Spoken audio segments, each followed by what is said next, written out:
Assalamualaikum warahmatullahi wabarakatuh. Apa kabar anak-anakku sekalian? Jumpa kembali dengan Ibu Sunarse dalam materi akuntansi sebagai sistem informasi ekonomi fase F. Adapun tujuan pembelajaran pada kali ini, peserta didik dapat memahami konsep dasar akuntansi sebagai sistem informasi keuangan secara mandiri, gotong royong, dan bernalar kritis. Konsep dasar laporan keuangan. Yang pertama adalah konsep entitas usaha.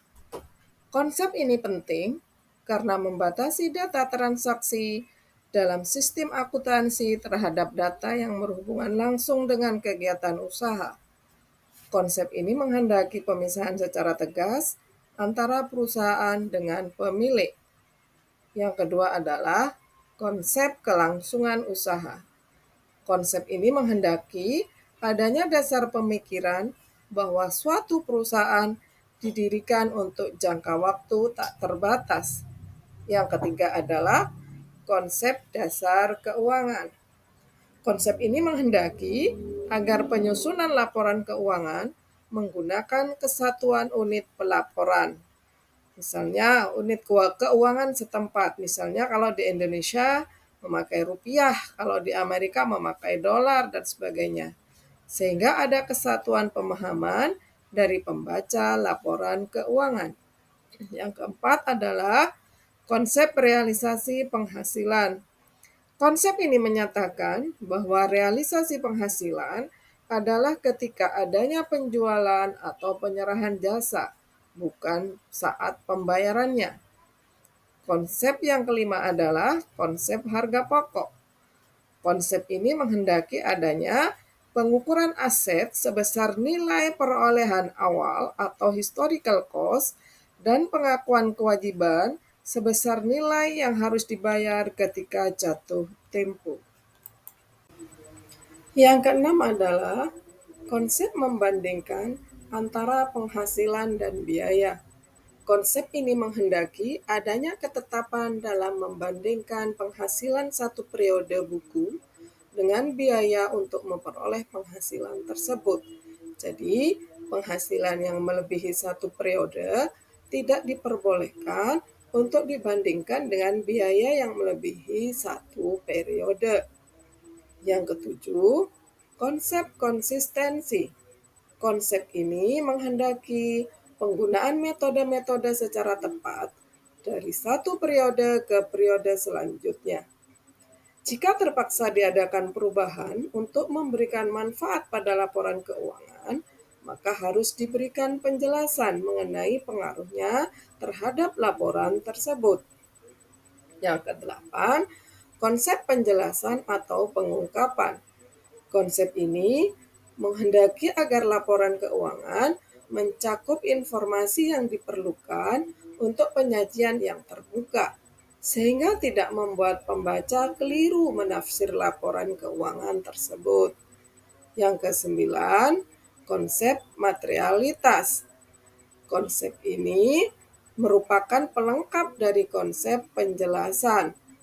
Dalam konsep ini, dikehendaki bahwa hal-hal yang material atau dipandang berbobot, baik jumlah maupun keadaannya, memerlukan penjelasan yang memadai.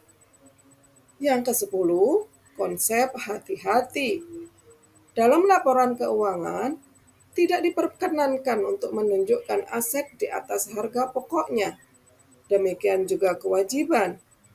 Konsep ini menghendaki kecenderungan minimalisasi pencantuman modal, yaitu dengan menetapkan bahwa laba atau penghasilan tidak bisa diakui sebelum direalisasi, sedangkan rugi atau kewajiban harus diakui begitu bisa diperkirakan.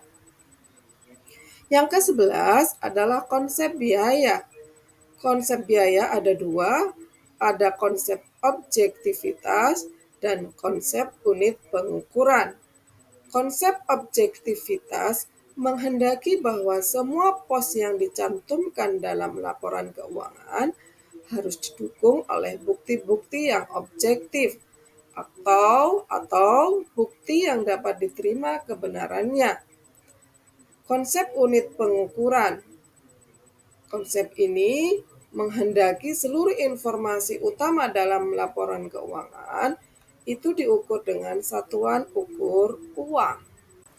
Dengan mengacu pada prinsip-prinsip dasar akuntansi tersebut, maka proses kegiatan akuntansi dibagi menjadi 3 tahapan, yaitu tahap yang pertama, tahap pencatatan transaksi, meliputi penyusunan atau pembuatan bukti-bukti pembukuan atau transaksi, baik transaksi internal maupun transaksi eksternal.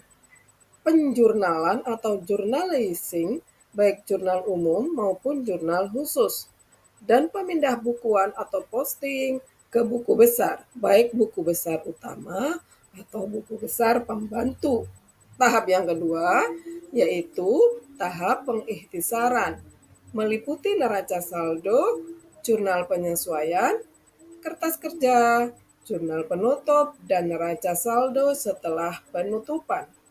Tahap yang terakhir yaitu tahap penyajian laporan keuangan, meliputi penyajian laporan laba rugi atau income statement, pencatatan penutup atau closing entries, atau penyajian laporan perubahan modal atau ekuitas, statement of change in equity, penyajian laporan ke posisi keuangan atau neraca, penyajian laporan arus kas atau statement of cash flow, dan pencatatan pembalik atau reversing entries jika diperlukan.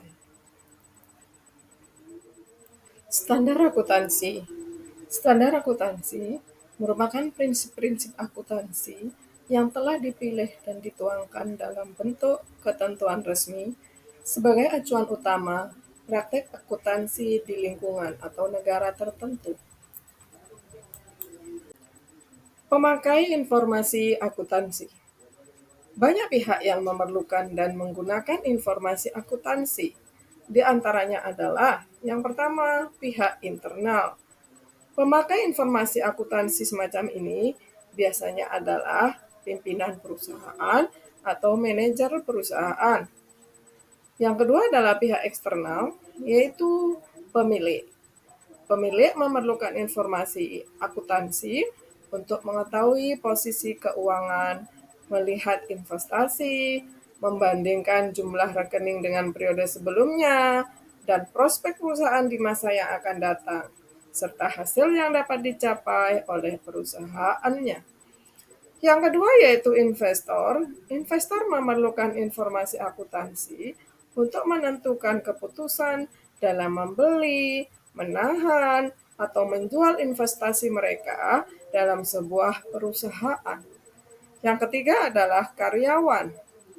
Karyawan memerlukan informasi ini untuk menilai kemampuan perusahaan dalam hal memberikan balas jasa, pensiun, dan kesempatan kerja. Yang keempat adalah kreditor. Kreditor memerlukan informasi ini untuk menilai kemampuan perusahaan apakah bisa mengembalikan pinjaman dan bunganya sesuai tanggal jatuh tempo. Yang kelima adalah pemasok.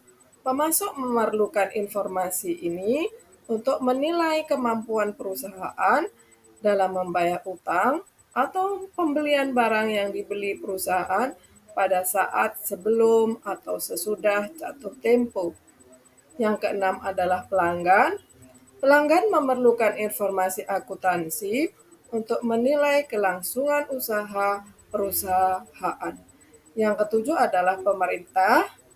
Pemerintah memerlukan informasi ini untuk mengatur aktivitas perusahaan, kebijakan pajak, dan dasar penyusun statistik pendapatan nasional. Yang terakhir adalah masyarakat. Masyarakat memerlukan informasi akuntansi untuk menilai perkembangan perusahaan, terutama yang berkaitan dengan kontribusi perusahaan terhadap perekonomian nasional. Sekian pada pertemuan kali ini, sampai jumpa pada pertemuan yang akan datang. Mudah-mudahan ilmu yang kalian peroleh hari ini bisa bermanfaat untuk kalian. Terima kasih. Assalamualaikum warahmatullahi wabarakatuh.